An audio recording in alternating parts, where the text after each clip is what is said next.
Olá, meus amigos Calebre, um abraço para todos vocês, um abraço para as pessoas aí da programação, que Deus abençoe todos vocês, né?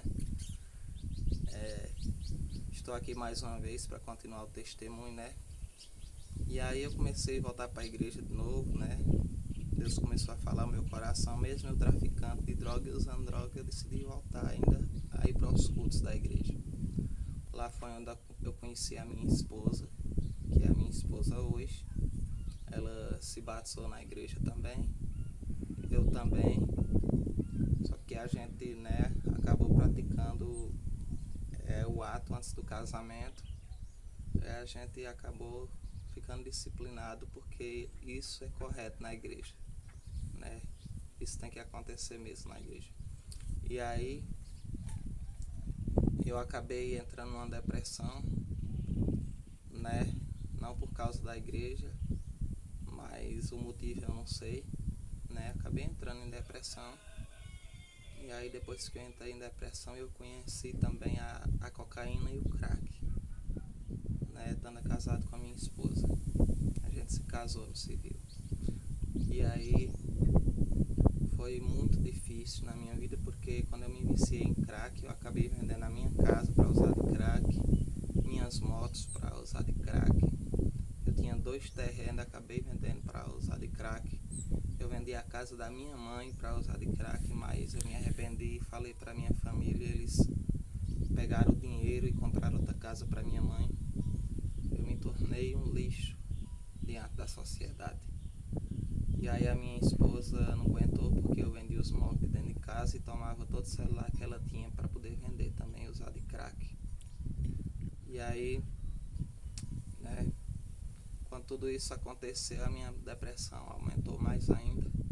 Minha esposa me abandonou porque não tem mulher que aguenta uma vida dessa. E quando ela me abandonou foi que foi profunda a minha dor, minha depressão. E eu me senti tão mal que eu me comparei ao próprio diabo. Eu achava que eu não era mais digno de salvação. E aí eu fiquei com a culpa, com a dor, com a angústia, com o peso do pecado na minha consciência e com a depressão me matando. E aí, meus irmãos, eu tentei cometer suicídio por 5 vezes. Por 5 vezes eu tentei suicídio. A primeira vez que eu tentei suicídio, eu tomei 40 comprimidos de diazepam para me suicidar. Apenas com um comprimido, a pessoa já dorme o dia todo. Imagine 40 de uma vez, então eu tomei 2 cautelas de diazepam, 40 comprimidos de diazepam para morrer. Quando eu tomei, que eu me deitei para morrer, eu pedi a Deus que salvasse a minha família, que eu não era mais digno de salvação. E aí eu dormi. Quando foi 6 horas da manhã do outro dia, eu estava acordado, eu não morri, porque naquela mesma noite Deus me salvou da morte. E aí no outro dia eu acordei com raiva de manhã, irritado porque a morte não tinha me levado. E eu disse assim, eu sou tão ruim que a morte não quer. A segunda tentativa de suicídio, eu tentei me enforcar em uma árvore que tinha perto da minha casa. E aí, quando eu tentei me enforcar, a gaia da árvore se quebrou. E aí eu caí no chão e não deu certo eu me enforcar. As pessoas chegaram e impediram. As pessoas chamaram a minha família, meus irmãos me levaram. Depois eu fugi do N6 e fui por 25 de novo usar crack. A terceira tentativa de suicídio, eu me joguei na frente do carro que vinha em alta velocidade, mas o cara foi ligeiro no pé e freou a tempo e ele bateu em mim que eu voei 2 metros de distância, mas não quebrei nada, não tive nada. Só fiquei doído da queda. E aí o rapaz perguntou, você é louco? E eu disse, não, louco é você que não me matou. E aí eu só chorava. E aí eu era como um mendigo na rua do 25, andava na rua do 25 como um mendigo, como um leproso, sujo, descalço e doido de tanta depressão que eu estava. E aí a quarta tentativa de suicídio foi quando eu passei 10 dias sem comer e sem beber. Eu queria morrer de fome e de sede. Só que quando eu estava numa mata onde ninguém poderia me encontrar, 10 dias com fome e com sede, uma pessoa me deu pão e água.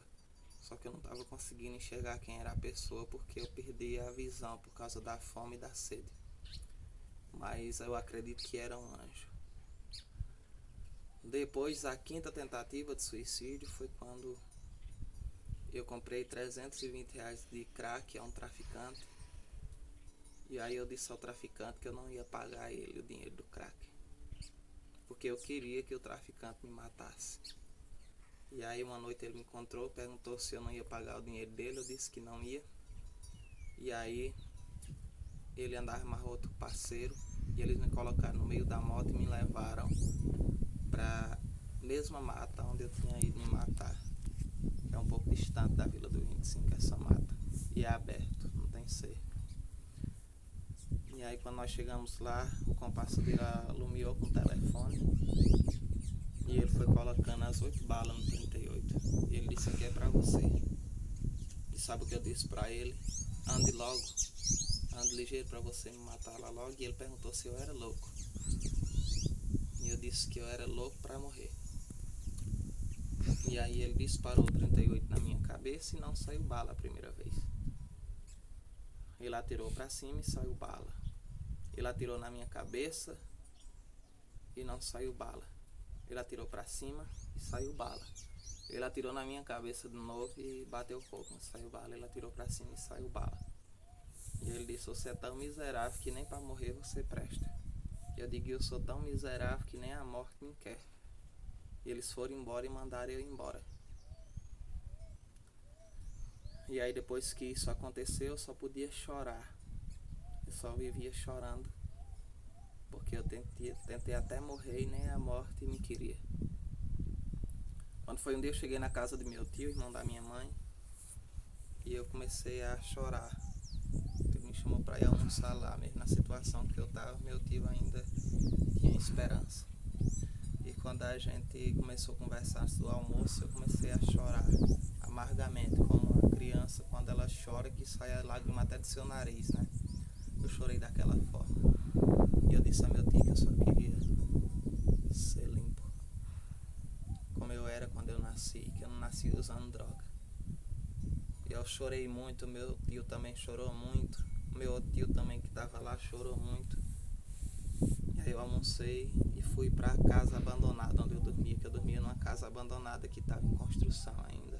Dormia no frio, no relento. Só andava com a roupa, com a mendiga e descalço, pedindo dinheiro ao povo para poder usar droga. Quando eu voltei para aquela casa abandonada que eu dormi, quando foi de madrugada, eu acordei e chorei de novo amargamente. Só que quando eu terminei de chorar, eu ouvi uma voz. Eu ouvi uma voz e aquela voz me disse: levanta E anda. erga a tua cabeça e anda, porque eu vou te tornar limpo e você vai levar o evangelho para povos, línguas e nações. Quando eu ouvi aquela voz, o meu corpo começou a se tremer. O meu ser começou a se tremer. Aí eu comecei a chorar, porque eu entendi que aquela voz não era uma pessoa falando, mas era a voz do Deus vivo, do Deus que criou os céus e a terra. Eu ouvi aquela voz vinda do céu, uma voz muito forte, muito branda, muito bonita, que me disse essas palavras. Naquela hora foi como se o poder de Deus tivesse pousado sobre mim. E naquela hora eu chorei amargamente, mas de arrependimento e de alegria, por ter virado as costas para um Deus que eu tinha conhecido. Naquela mesma madrugada, eu tomei a decisão que eu nunca mais ia usar droga. Naquela madrugada foi o encontro que eu tive com Jesus. E com esse encontro com Jesus eu fui libertado do vício. Porque no outro dia eu fui trabalhar e quando eu peguei o dinheiro que eu ia comprar a droga, em vez de eu comprar a droga, eu comprei roupa para poder vestir. E eu fui à igreja adorar o Deus que criou o céu e a terra. depois eu vou gravar um próximo vídeo que eu vou contar as maravilhas que Deus fez depois daquela madrugada. Que Deus abençoe vocês nessa noite.